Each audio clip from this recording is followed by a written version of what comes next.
I furtively glanced over the shoulder of BDJ Sierra, the Honorable Sierra. I saw there's a 3-page opening remarks. Just fitting that I have 3 paragraphs. Well, good morning. I can't resist, opening something like this with something to break the monotony, maybe. Introduce a little levity, but it's serious. I think this is a serious affair, and first I would like to acknowledge the presence of our board trustee member, Dr. Willie Padolina, who has been very supportive of the ideas and the research done at the Institute. I was hoping to see Dr. Jerry Sikat to confirm, but maybe he's on his way. I was elated to learn about the confirmation because Dr. Sikat, if you didn't know yet, was one of the very first economists who looked at this issue of labor policies and regulations. In fact, he took a very strong position regarding the minimum wage, and I thought that his presence this morning would lend to a very deep discussion of the issue.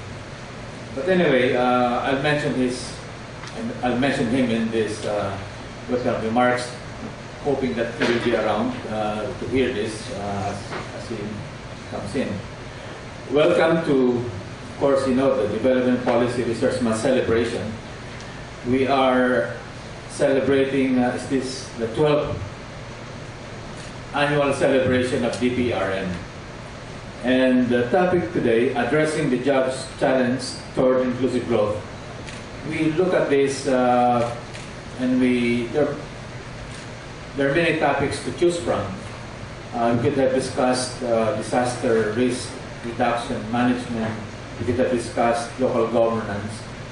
But we learned that NED, of course, was revisiting the Philippine Development Plan. And we decided, by we I mean the research team, it's not a majestic we. We, meaning the PIDS team decided to offer this as the topic for this year's celebration of DPRM. And if you look at the revised PDP, you will note the strong emphasis on jobs creation, on this issue of inclusive growth through jobs creation. So I think we made the right decision to take this as our theme. And this morning, it's fitting that we have in this in the table here the eminent labor economists of the country. Kulang pa yan, wala pa si Dr. Lanzona. Manis Guerra was my classmate in UP School of Economics. He topped the master's comprehensive exam. I couldn't forget it because I had a conversation with Manny. Manny, you might have forgotten this. And I said, Manny, pare, number 1 ka sa klase natin. And we were a big class of about 50-something. Marami kami. Marami scholarships nung year na yun. Ang dami na. Manny, nag-top. Sabi sa akin, may sinabi ko sa iyo, Manny, ikaw ang number 1 sa master's exam. Sabi niya, it's to be expected. I'm really surprised. Ako, takot ako doon sa Eagle program because I'm a philosophy graduate. Hindi ako marunong yung mga ganyan, no? Impressed ako kay Manny. I'm even more impressed because this morning he told me, look, guy, I'm honorable and you're a doctor. Sabi ni Manny kanina, bakit ako honorable? Ikaw, doctor na. Sabi naman ni Dick, yan ang taking order eh. Taking order. Yan ang taking order. So, okay. Just let you to give an insight into. So, Dr. Sikat is here. Tama. I was really trying to delay this welcome remark because I want Dr. Sikat to hear what I would say. In the few lines here. I bought time and time cooperated this year. Welcome. Just a continual story. Because Manny and I studied under Linda Hidalgo. I think he took labor economics, human resource economics, classmate ko si Manny. Under Linda Hidalgo. Number 1 na naman siya. Sabi ko, parang galing mo talaga. I'm happy to inform you that the founding father of PIDS is here, Dr. Jerry Sikat, who foresaw the importance of policy research in crafting evidence-based policies for the good of the nation, and did not stop at the vision, but gave it concrete form by establishing the PIDS. So we owe the establishment of PIDS to Dr. Sikat. We're not for him, probably not for this kind of institution.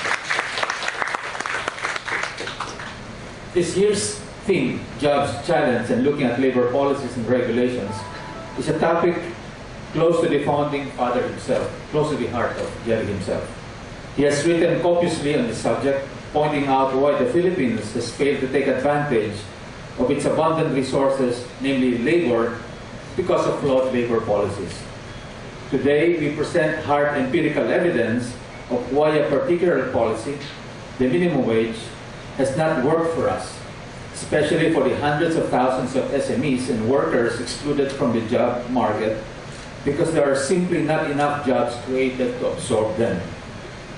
Examining the economic performance of other Asian countries, one can detect the typical experience of developing countries in the early stage of development of relying on labor-intensive manufacturers to grow the economy, more specifically, of later on exporting labor-intensive manufacturers to absorb surplus labor coming out of the agricultural sector.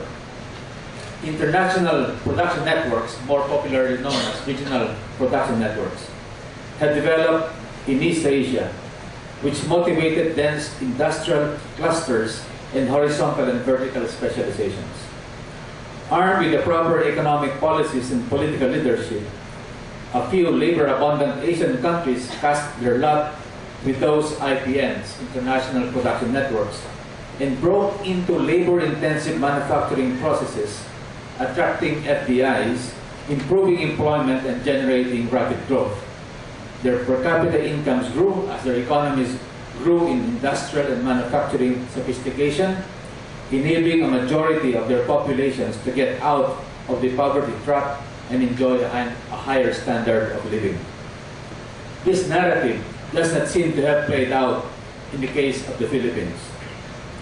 So let's listen attentively to the presentations and discussions today to learn substantive reasons explaining this failure. Welcome to the